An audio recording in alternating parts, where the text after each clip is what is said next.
Index বাড়ছে, volume বাড়ছে, market higher high higher low করে সামনের দিকে এগিয়ে চলছে, কিন্তু আপনার পোর্টফোলিও লসে নিমজ্জিত।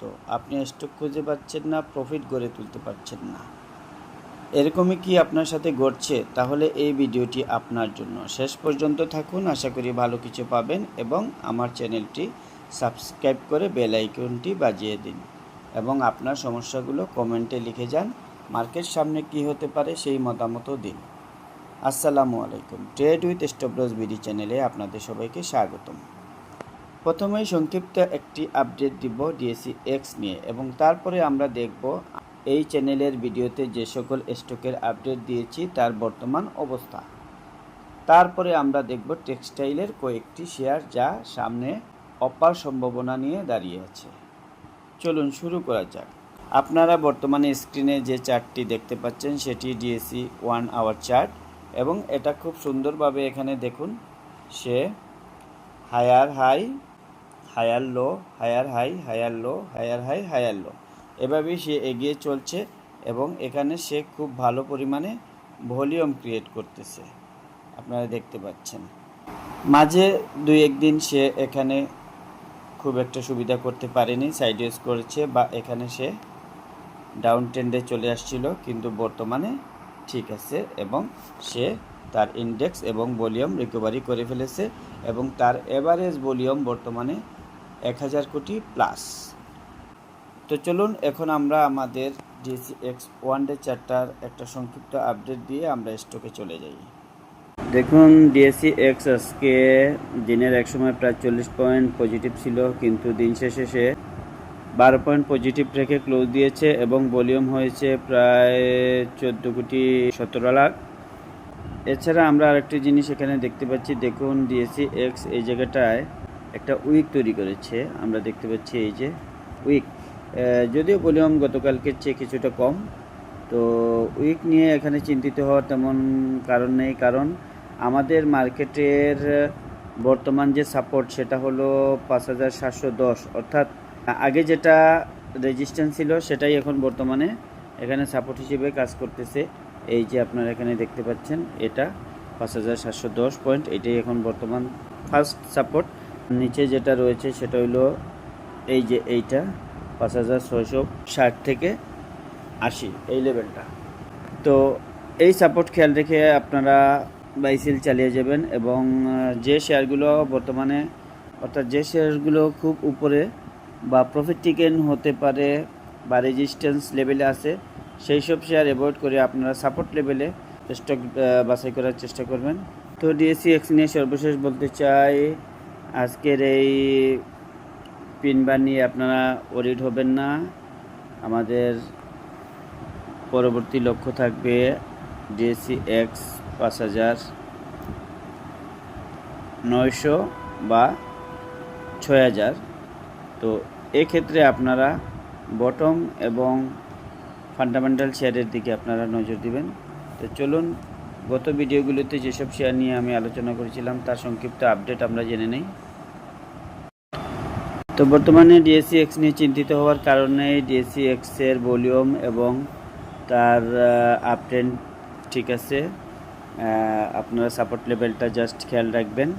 তো এখন গত ভিডিওগুলোতে আমি যেসব শেয়ারের আপডেট দিয়েছি তার কি অবস্থা তা একটু সংক্ষিপ্ত আকারে দেখে নিই। চলুন প্রথমেই দেখি বিপিপিএল। দেখুন বিপিপিএল শেয়ারটি যখন এখানে এই যে তার ফার্স্ট ফ্ল্যাগ প্যাটার্ন ব্রেকআউট দেয় এই জায়গায়, তখন তার প্রথম স্টপ লস ছিল আমাদের 16 টাকা এবং তার পরবর্তীতে সে দ্বিতীয় ফ্ল্যাগ প্যাটার্ন, এই যে দেখুন এখান থেকে সে যখন ব্রেকআউট দেয় তখন তার দ্বিতীয় স্টপ লস ছিল 17 টাকা 90 পয়সা বা 18 টাকা এবং এখান থেকে সে যখন আপট্রেন্ড যাওয়ার চেষ্টা করছিল তখন সে এখানে 21 টাকা 30 পয়সা,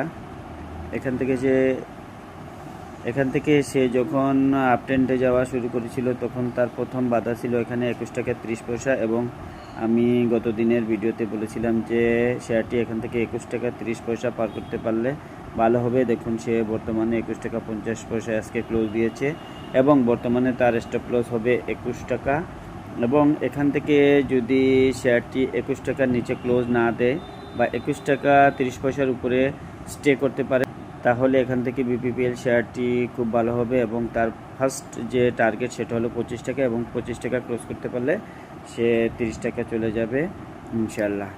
তো চলুন এখন আরেকটি শেয়ার নিয়ে আমি আলোচনা করি, সেটা হলো ঔষধ ও রসায়ন খাতের আমাদের নাভানা ফার্মা। তো নাভানা ফার্মা নিয়েও আমি আমার ভিডিওগুলোতে আলোচনা করেছি, তো আজকে তার সংক্ষিপ্ত আপডেট দেখে নিই। দেখুন, নাভানা ফার্মা নিয়ে আপনাদেরকে আমার বিগত ভিডিওতে কয়েকবার আলোচনা করেছি।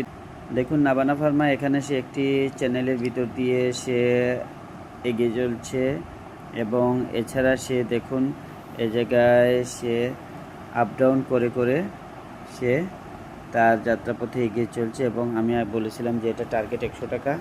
তো এছাড়া সে এখানে একটা ট্রায়াঙ্গেল প্যাটার্নও সে ব্রেকআউট করেছে, আপনারা দেখতে পাচ্ছেন এই যে এটা, এবং বর্তমানে সে অবস্থান করছে প্রায় 72 টাকা 73 টাকা। এবং আজকে নাভানা ফার্মা এখানে চ্যানেলটি ব্রেকআউট করার চেষ্টা করছিল, চলুন আমরা দেখি। দেখুন এখানে নাভানা ফার্মা এই চ্যানেলটা সে এখানে ব্রেকআউট করার চেষ্টা করছে, এবং সে আজকে 73 টাকায় ক্লোজ দিয়েছে। অর্থাৎ যদি নাভানা ফার্মা এখানে দেখুন যদি সে এই চ্যানেলটা ব্রেকআউট করে অথবা 74-75 টাকার উপরে ক্লোজ দিতে পারে, এবং আজকে তার ভলিউম এখানে বেশ ভালো ছিল, তাহলে আশা করতেছি নাভানা ফার্মা এখানে সে 80 টাকা চলে যাবে, এবং 80 টাকা ক্রস করতে পারলে সে একবারে স্মুথলি 100 টাকা যাবে ইনশাল্লাহ। আজকে তার ভলিউম দেখুন, এখানে নাভানা ফার্মা এখানে বেশ ভালো ভলিউম করেছে, এই যে দেখুন, এবং সে আজকে এই চ্যানেলটা ব্রেকআউট করার চেষ্টা করেছে, যদিও ইন্ডেক্সটা প্রথমে 40.42 পয়েন্ট পজিটিভ থাকার পর কিছুটা কারেকশন মোডে চলে যায়, যার কারণে নাভানা ফার্মার আপট্রেন্ড গতিও কিছুটা স্লো হয়।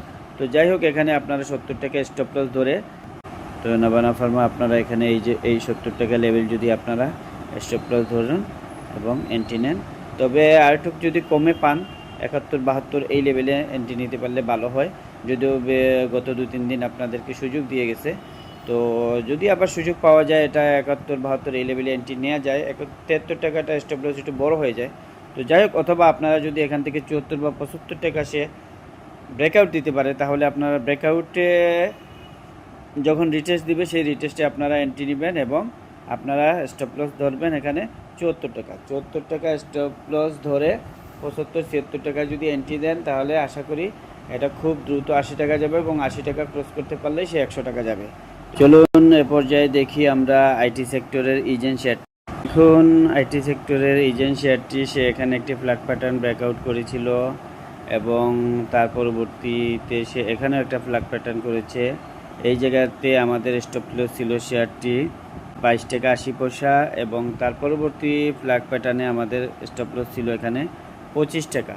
তো যদিও শেয়ারটি স্টপ লস হিট করেনি, সে এখানে তার ফ্ল্যাগ প্যাটার্ন ব্রেকআউট দিয়ে 27 টাকা 30 পয়সা গতদিন ক্লোজ দিয়েছিল, এবং আজকে এখানে দেখতে পাচ্ছেন সে এখানে রিটেস্ট করেছে, এবং এই যে লাল ক্যান্ডেল, এটা দিকে ভয় পাওয়ার কিছু নেই, কারণ শেয়ারটি দেখুন এখানে কিন্তু 27 টাকার নিচে নামাতে পারেনি, এখান থেকে শেয়ারটা কালেকশন হয়েছে।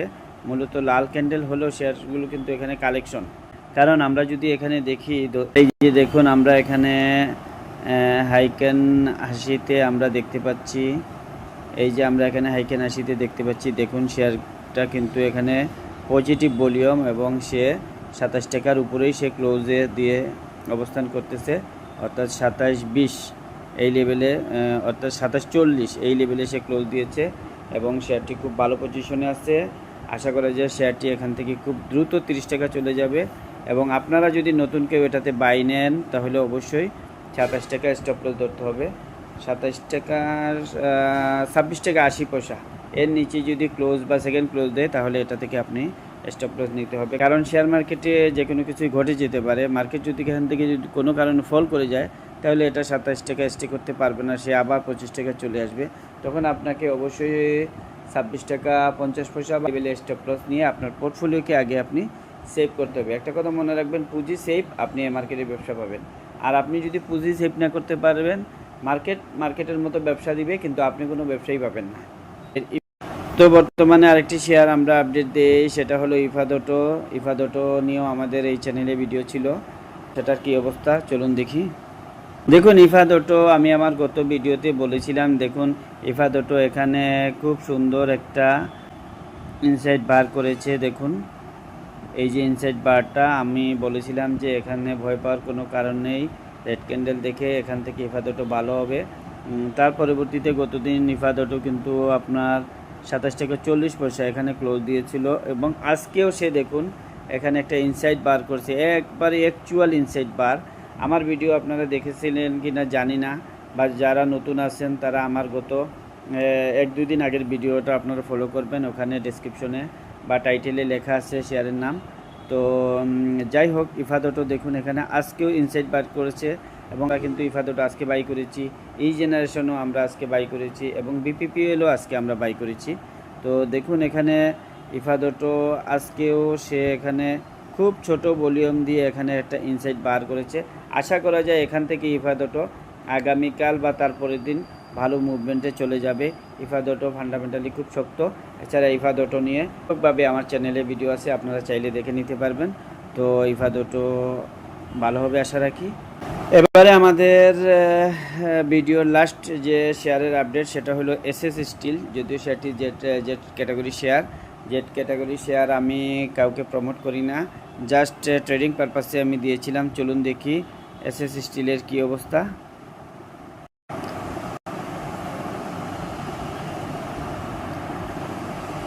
দেখুন এসএস স্টিল যদিও জেট শেয়ার, এছাড়া আমি আমার চ্যানেলে এসএস স্টিল এখানে 6 টাকা 50 পয়সা বা এই অপরচুনিটি আপনাদেরকে দিয়েছিলাম, এবং 6 টাকা 30 পয়সা ছিল স্টপ লস। 6 টাকা 30 পয়সা ছিল স্টপ লস। এছাড়া বলেছিলাম যে এই ফ্ল্যাগ প্যাটার্ন যদি সে ব্রেকআউট দিতে পারে এবং রিটেস্ট দিলে আপনারা রিটেস্টে বাই করতে পারবেন। যদিও জেট শেয়ার আপনারা পোর্টফোলিও ম্যানেজ করে তবেই এই শেয়ার নেবেন, ফুল পোর্টফোলিও দিয়ে এই শেয়ার বাই করবেন না। এবং দেখুন আজকে এসএস স্টিল 60 টাকা 50 পয়সা, প্রায় 15% গ্যাপ দিয়ে দিয়েছে। তো জেট শেয়ারের একটা জোয়ার বাজারে বয়ে চলেছে। এছাড়া গুজব আছে যে কোনো শেয়ারই নাকি জেট থাকবে না, সব ক্যাটাগরি এক হবে এবং মার্জিন পাবে। তো সেই হিসাবে জেট শেয়ারগুলো অনেকগুলো ডাবল ট্রিপল হয়ে যাচ্ছে, যেমন ফরচুনের প্রায় ডাবলের কাছাকাছি, এটাও ডাবলের কাছাকাছি। দেখুন 4 টাকা থেকে সে অলমোস্ট 7.5 টাকা 8 টাকা চলে গেছে। তো এসএস স্টিলও এখানে ভালো হচ্ছে। তো এই মুহূর্তে আপনারা যারা কিনবেন বা কিনতে চাচ্ছেন জেট শেয়ার, আপনারা নিজের রিস্কে কিনবেন, এবং যদি নতুন বাই করেন তবে অবশ্যই 60 টাকা স্টপ লস মাথায় রেখে এই শেয়ারে এন্ট্রি নিতে হবে, এবং পোর্টফোলিওর ক্ষুদ্র একটা অংশ, যাতে আপনার টোটাল লস পোর্টফোলিওর 2% বা 3%-এর বেশি না হয়, সেই হিসাব করে এসএস স্টিলে আপনারা এন্ট্রি নেবেন। আর আমার অ্যানালাইসিস দেখে আপনারা জেট শেয়ার কিনে যদি ক্ষতিগ্রস্ত হন তাহলে আমাকে দোষারোপ করবেন না ভাই। শেয়ার মার্কেটে লাভ লস সম্পূর্ণ আপনার, লাভ যেমন আপনার, লসও আপনাকে বহন করতে হবে। তাই পোর্টফোলিও ম্যানেজ করে তবেই আপনি এসব শেয়ারে এন্ট্রি নেবেন। এসব শেয়ারে প্রফিট যেমন বেশি হয়, লস হওয়ার সময় কিন্তু লসের পরিমাণটাও বেশি হয়ে যায়। তাই পোর্টফোলিওর বড় অংশ দিয়ে এই শেয়ার কিনবেন না। ধরুন আপনার কাছে 10 লাখ টাকা থাকলে আপনি এই শেয়ারটা 1 লাখ টাকার কিনতে পারেন। এখানে যদি আপনার 10%ও ক্ষতি হয় তাহলে 10,000 টাকা ক্ষতি হবে, এটা আপনার গায়ে লাগবে না, ঘুম নষ্ট হবে না। তো চলুন শুরু করি আমাদের আজকের কাঙ্ক্ষিত আলোচনা টেক্সটাইল সেক্টর নিয়ে, এবং টেক্সটাইল সেক্টরের কয়েকটি শেয়ার নিয়ে আমি আলোচনা করব। পাশে থেকে সাপোর্ট করবেন আশা করি। দেখুন প্রথমে যদি আমরা টেক্সটাইল সেক্টরটি দেখি, তো আমরা এখানে দেখতে পাচ্ছি এখানে বেশ ভলিউম তৈরি করেছে এবং সেক্টরটি আপ ট্রেন্ডে রয়েছে। এছাড়া যদি আমরা আরও একটা বিষয় এখানে খেয়াল করি, দেখুন টেক্সটাইল সেক্টরটি একটি আপ ট্রেন্ড ক্রিয়েট করে সে এই জায়গাতে একটি রেজিস্ট্যান্সের মুখে পড়েছে, এবং রেজিস্ট্যান্সটি একটি দীর্ঘকালীন রেজিস্ট্যান্স এবং যথেষ্ট পরিমাণে শক্তিশালী একটি রেজিস্ট্যান্স। আমরা যদি আরও গভীরভাবে দেখি, চারটি একটু ছোটো করি, এই যে আপনারা দেখতে পাচ্ছেন এখানে রেজিস্ট্যান্সটা, এবং এটা 2023-24 সাল থেকে এই রেজিস্ট্যান্সটা সে তৈরি করছে। এখন সে এখানেই মুখোমুখি হয়ে অবস্থান করছে। তবে আশা করি তার ভলিউম কনফার্মেশন এখানে আমাদেরকে আশা জাগাচ্ছে ইন্ডেক্সের মতো। এখানে তার যথেষ্ট পরিমাণে ভলিউম তৈরি হয়েছে। তো আশা করি টেক্সটাইল সেক্টরটি এখান থেকে আপট্রেন্ড ক্রিয়েট করবে। যদিও এখানে সে কিছুদিন বা কিছু স্টক দিয়ে এখানে সে আমাদেরকে পেইন দিতে পারে। দেখুন অর্থাৎ সে এখানে কিছুদিন জিগজেগ করে তারপর আবার আপে চলে যাবে আমি আশা করতেছি। তো এই সেক্টরের কিছু শেয়ার এখনও বটমে রয়েছে এবং খুব একটা বাড়েনি। তো আপনারা যারা স্টক খুঁজে পাচ্ছেন না, এই স্টকগুলোতে নজর দিতে পারেন। তো এদের মধ্যে প্রথমেই যেটা আমরা দেখব সেটা হলো, যদিও সেটি জেট, তবে আশা রাখি মার্কেট ভালো হচ্ছে এবং কোম্পানিও যদি এখানে ভালো কোনো পারফরমেন্স নিয়ে চলে আসে তাহলে শেয়ারটি খুবই ভালো হবে। তো চলুন আমাদের আজকের এই, এবং শেয়ারটির ভলিউমও খুবই কম। এআইএল, দেখুন এআইএল টেক্সটাইলটি আমরা সাধারণত মার্কেটে বড় আলিফ নামে চিনি। তো এই শেয়ারটি টেক্সটাইল সেক্টরের একটি মোটামুটি ফান্ডামেন্টাল শেয়ার, যদিও তার ডিভিডেন্ড এবং মিটিং সংক্রান্ত জটিলতার কারণে সে জেড ক্যাটাগরিতে অবস্থান করছে। তবে এই শেয়ারটি আপনারা যদি 31-32 এই লেভেলে যদি আপনারা স্টপ লস ধরে এই লেভেলে স্টপ লস ধরে বাই করেন এবং হোল্ডে রাখেন, আশা করি এখান থেকে শেয়ারটি আপনাদের নিরাশ করবে না। এছাড়া এখানে তার দেখুন ভলিউমও যথেষ্ট পরিমাণে ড্রাই হয়ে গেছে, ভলিউম নাই বললেই চলে। এখানে আপনারা এখানে দেখুন ভলিউম খুবই কম এবং সে যথেষ্ট পরিমাণে এখানে খুবই সূক্ষ্মভাবে এবং সবার অজান্তে এখানে কালেকশন করতেছে শেয়ারটা, এবং কালেকশনের মাধ্যমে শেয়ারটি কিন্তু জিগজেগ করে হায়ার হাই করেই কিন্তু উপরে যাচ্ছে। আপনারা আশা করি বুঝতে পারছেন, প্রত্যেকবারই সে হায়ার হাই করতেছে, যদিও ভলিউম এখানে সে হাইড করে রেখেছে, কাউকেই দেখতে দিচ্ছে না বা বুঝতে দিচ্ছে না। তো আমি আশা রাখি এখান থেকে এআইএল শেয়ারটি ভালো হবে, আপনাদেরকে নিরাশ করবে না। আপনারা এআইএল শেয়ারটি নজর রাখতে পারেন। তারপরে আমরা আরেকটি শেয়ার নিয়ে আলোচনা করব। ভিডিও লম্বা হয়ে যাবে, তাই বিস্তারিত বলার সুযোগ নাই। আমি এখন যে শেয়ারটা নিয়ে আলোচনা করব সেটি হচ্ছে সাইহাম কটন। দেখুন সাইহাম কটন শেয়ারটিও এখানে একটা আপট্রেন্ড ক্রিয়েট করে সে বেশ কিছুদিন যাবত এখানে সাইডওয়েজ করতেছে, এবং আশা করছি সাইহাম কটন এখানে যদি সে 21 টাকা ক্রস করতে পারে, এই লেভেলটা আপনারা দেখুন, এখানে এই লেভেলটা যদি সাইহাম কটন ক্রস করতে পারে, অর্থাৎ 21 টাকা লেভেলটা যদি সে ক্রস করতে পারে, তো আশা করি সাইহাম কটন 25-26 এই লেভেলে চলে যাবে ইনশাআল্লাহ। এই যে এই লেভেলে 25 টাকা লেভেল। সাইহাম কটন শেয়ারটি এখানে বেশ কিছুদিন যাবৎ সাইডওয়েজ করতেছে, এবং এখানে যদি সাইহাম কটন আপনারা যদি 19 টাকা লেভেলে স্টপ লস ধরে বাই করেন, এবং সাইহাম কটন যদি এখান থেকে 21 টাকা লেভেলটা ক্রস করতে পারে, তাহলে তার পরবর্তী টার্গেট হবে এই জায়গা, অর্থাৎ 23 টাকা, এবং 23 টাকা ক্রস করতে পারলে সাইহাম কটন 25-30 টাকা চলে যাবে। তবে আসার কথা হচ্ছে এখানে সাইহাম কটন বেশ ভালো ভলিউম তৈরি করেছে, এই ভলিউম কিন্তু এখান থেকে বের হয়ে যায়নি। আমার দৃঢ় বিশ্বাস এখান থেকে সাইহাম কটনের ভলিউমগুলো এখানে বের হয়ে যায়নি, এখানে শেয়ার কালেকশন হয়েছে। তো মার্কেট যেহেতু ভালো হচ্ছে, সাইহাম কটন এখান থেকে যথেষ্ট পরিমাণে ভালো হওয়ার সম্ভাবনা রয়েছে। তো আপনারা খেয়াল রাখবেন, আশা করি সাইহাম কটন আপনাদেরকে নিরাশ করবে না। তবে 19 টাকা স্টপ লসের কথা অবশ্যই মাথায় রাখবেন। এ পর্যায়ে আমি যে শেয়ারটি নিয়ে আলোচনা করব সেটি হলো এসিএফএল বা আমান কটন। শেয়ারটি ফান্ডামেন্টালি ভালো, 10 কোটি শেয়ার, এবং তার ডিরেক্টর হোল্ডিংও ভালো 50% প্রায়, এবং ইপিএসও মোটামুটি ভালো, 10% ক্যাশ দেয়।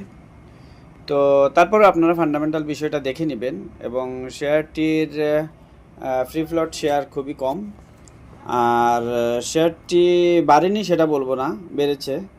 তবে দীর্ঘদিন এই জায়গায় সে অ্যাকুমুলেশন করেছে, আপনারা দেখতে পাচ্ছেন, এই যে দেখুন খুবই অল্প অল্প শেয়ার কালেকশন করেছে, আলিফের মতো চলতেছে আর কি, এবং এই জায়গায় তার যথেষ্ট পরিমাণে ভলিউম দেখা যাচ্ছে, সে আপে যাওয়ার চেষ্টা করতেছে, আশা করি আপনারা বুঝতেছেন। তবে এখানে আরেকটা বিষয় লক্ষণীয়, দেখুন আমান কটন এখানে একটা ফ্ল্যাগ প্যাটার্ন করেছে, এই যে দেখুন আপনারা, এই যে একটা ফ্ল্যাগ প্যাটার্ন এখানে করেছে, খেয়াল রাখতে হবে এটা ব্রেকআউট দেয় কিনা। যদি এটা এখানে ব্রেকআউট দেয় তবে আপনারা আমান কটন বাই করার আগে অবশ্যই স্টপ লস 23 টাকা ধরবেন। কেন 23 টাকা বলছি, আমি এটাকে আমান কটনের এটাকে মাদার ক্যান্ডেল হিসেবে কাউন্ট করতেছি, এবং এই মাদার ক্যান্ডেলের গোড়া হবে আপনার স্টপ লসের জায়গা। অর্থাৎ এইবারের নিচে নামলে আপনি স্টপ লস, এইবারের নিচে মানে ক্লোজ দিলে আপনি স্টপ লস নিয়ে বের হয়ে যাবেন এবং আপনার পোর্টফোলিও সেভ রাখবেন। সবসময় আমি বারে একটি কথা আপনাদেরকে বলি, আপনারা আপনাদের লস কমিয়ে পোর্টফোলিও যাতে সুরক্ষিত থাকে সেই ব্যবস্থা করবেন। মার্কেট যেহেতু চলতেছে চলবে, এবং মার্কেট সবসময় ব্যবসা দেওয়ার সুযোগ তৈরি করবে, আপনি সেই সুযোগটা ক্যাচ করবেন। ঝাঁপিয়ে পড়ে কোনো ব্যবসা এই মার্কেটে করা সম্ভব না, কোনো দিন কেউ পারেও নি। কথাই তো আছে যে 100 জনের মধ্যে এই মার্কেটে 5 জনই প্রফিট করে, 95 জনই লুজার। তো যাই হোক, আমান কটন এখানে বেশ কিছুদিন ধরে দেখুন এখানে সাইডওয়েজ সে করতেছে, এবং যদি সে এখান থেকে ব্রেকআউট দিতে পারে আশা রাখি আমান কটন এখানে ভালো করবে। স্টপ লস 23 টাকা। আর শেয়ারটি তার 52 উইক লো 2 টাকা দেখুন, সেখান থেকে সে বর্তমানে অ্যাকুমুলেশন করার পরে সে আপে গেছে। বর্তমানে সে আরও আপে যাওয়ার সম্ভাবনা তৈরি করছে। কেন একথা বলতেছি, দেখুন এখানে আমান কটন বেশ ভালো ভলিউম তৈরি করছে। এই যে দেখেন, এই ভলিউমগুলো আপনারা একটু অনার করবেন, এই ভলিউমগুলোকে। আশা রাখি আমান কটন এখান থেকে ভালো হবে। তো স্টপ লস 23 টাকা মাথায় রেখে আপনারা আমান কটনে এন্ট্রি নিতে পারেন, আশা রেখে ভালো হবে। তো এর পরবর্তী আমরা যে স্টকটা দেখব, এটাই আমাদের টেক্সটাইলের আজকের শেষ স্টক, এবং সেটি হচ্ছে কুইন সাউথ। দেখুন ভিডিও লম্বা হয়ে যাচ্ছে। কুইন সাউথ শেয়ারটিও দীর্ঘদিন ডাউন ট্রেন্ড থাকার পরে সে বেশ ভালো এখানে একটা আপ মুভ দিয়েছে। দেখুন আমরা যদি এখানে দেখি কুইন সাউথের বিষয়টা, দেখুন সে এখানে ডাউন ট্রেন্ড থেকে সে আবার আপে গেছে, তারপরে আবার ডাউন, আবার আপে, আবার ডাউন, আবার আপে। এখন এই মুহূর্তে দেখুন সে কুইন সাউথ শেয়ারটা এখানে তিনবারের প্রচেষ্টায় 4বারের প্রচেষ্টায় সে এখানে দেখুন ব্রেকআউট দিতে সক্ষম হয়েছে। এই যে 4বারের সময় সে এখানে কুইন সাউথ শেয়ারটি ব্রেকআউট দিয়েছে। কোন জায়গাটা ব্রেকআউট দিছে আপনারা ভালো করে দেখুন, কোন জায়গাটা কুইন সাউথ ব্রেকআউট দিছে। এই যে এই জায়গাটা 15 টাকা লেভেল, 15 টাকা লেভেল কুইন সাউথ চতুর্থবারের মতো সে ব্রেকআউট দিয়েছে। দেখুন আর একটু ক্লিয়ার করে বুঝাই, দেখুন এই যে দেখুন সে চতুর্থবারের সময় এই জায়গাটা ব্রেকআউট দিচ্ছে, কিন্তু ব্রেকআউট দেওয়ার পরে সে কিছুদিন এখানে প্রথমে এই জায়গায় ব্রেকআউট দিছে। এই যে দেখুন প্রথমে এই জায়গাটা সে ব্রেকআউট দিছে, তারপরে সে ব্রেকডাউনে চলে গেছে, দেখতে পাচ্ছেন ব্রেকডাউনে চলে গেছে। তারপরে আবার সে এখানে ব্রেকআউট দিয়েছে, তারপরে সে এখানে রিটেস্ট করে দেখুন কুইন সাউথ আপ ট্রেন্ড দেওয়ার চেষ্টা করতেছে। তবে আজকে সে এখানে একটা নেগেটিভ ছিল, তো আপনারা এই নেগেটিভ ক্যান্ডেল এটা নিয়ে ভয় পাবেন না, এটাও একটা অ্যাকুমুলেশন আমি বলবো ব্রেকআউট দেওয়ার পরে। তো আমরা এটা হাইকিন হাসি দিয়ে একটু দেখি। এই যে দেখুন আমার কথা ভুল না সত্য, আপনি দেখুন এই যে এটা নেগেটিভ ক্যান্ডেল না, এটা পজিটিভ, আশা করি বুঝতে পারছেন। তো যদিও এখানে বেশ কিছু উইক তৈরি করেছে, তো উইকও আসলে স্মার্ট মানি যাচাই করে যে শেয়ারটা উপরে নিয়ে গেলে সেল প্রেশার আসে কিনা। যদি সেল প্রেশার আসে তাহলে তারা নিজেরাই শেয়ারকে ডাউনে নিয়ে আবার রিঅ্যাকুমুলেশন করে, অর্থাৎ আপনি সেল দেওয়ার জন্য প্রস্তুত কিনা সে যাচাই করার পর যদি দেখে এখানে সেলার আছে তাহলে তারা নিজেরাই এখানে সেল দেয় এবং ডাউনে নিয়ে আসে ওই সেলারের শেয়ারগুলো তারা কালেক্ট করার চেষ্টা করে। আমরাও সেভাবে চিন্তা করে প্রত্যেকটা স্টকে ঢুকতে হবে এবং প্রফিট করার চেষ্টা করতে হবে। তো আমি বলবো এখানে কুইন সাউথ শেয়ারটি ফান্ডামেন্টালি মোটামুটি অত ভালো না, এসিএফএল-এর মতো না, তবে খারাপও না। এটার শেয়ার সংখ্যা 15 কোটি এবং ডিরেক্টর হোল্ডিং 50%, শেয়ার সংখ্যা অর্থাৎ ফ্রি ফ্লোট শেয়ার তুলনামূলক কম আছে। ইপিএস ওভারঅল মোটামুটি এবং ডিভিডেন্ড হিস্টোরি অত ভালো না, 0.50%। তো এখান থেকে যদি কুইন সাউথ আপট্রেন্ড শুরু করে বা র্যালি দেয় তাহলে তার পরবর্তী টার্গেট হবে 19 টাকা 90 পয়সা বা 20 টাকা, এবং 20 টাকা ক্রস করতে পারলে তার পরবর্তী টার্গেট হবে এখানে 23 টাকা 40 পয়সা। এই যে দেখুন এটা, এই যে তার এখানে ফ্লোর প্রাইস 23 টাকা 40 পয়সা বা 23 টাকা। তবে তার আগে তাকে এখানে এই জায়গাটা ব্রেকআউট দিতে হবে। এই জায়গাটা দেখি এটা কত, এই জায়গাটা হলো 17 টাকা 20 পয়সা বা 18 টাকা। অর্থাৎ 18 টাকা যদি সে ব্রেকআউট দিতে পারে এই জায়গায়, অর্থাৎ এই জায়গাটা যদি সে 17 বা 18 টাকা ব্রেকআউট দিতে পারে তাহলে তার পরবর্তী টার্গেট হবে 20 টাকা, এবং 20 টাকা ক্রস করলে তার পরবর্তী টার্গেট 23 টাকা। তো আশা রাখি কুইন সাউথ এখানে ভালো হবে, ভলিউমও ভালো করছে এবং টেক্সটাইল সেক্টরও ভালো আছে, বিভিন্ন শেয়ার ডাবল হয়ে গেছে। এছাড়া মুজাফফরেশন স্পিনিং মিলেরও আমার আপডেট দেওয়া আছে, আপনারা দেখে নেবেন। শেয়ারটা ভালো আছে, শেয়ারটা একসময় এই পর্যায়ে ছিল, এখন সে 24-25 টাকা 26 টাকা পর্যন্ত গেছিলো। তো কুইন সাউথও এখান থেকে ভালো হবে। আজকে ভিডিও অনেক লম্বা হয়ে যাচ্ছে, আজকে আর নয়। সবার সুস্বাস্থ্য এবং শুভকামনা জানিয়ে আজকের মতো বিদায়, ধন্যবাদ।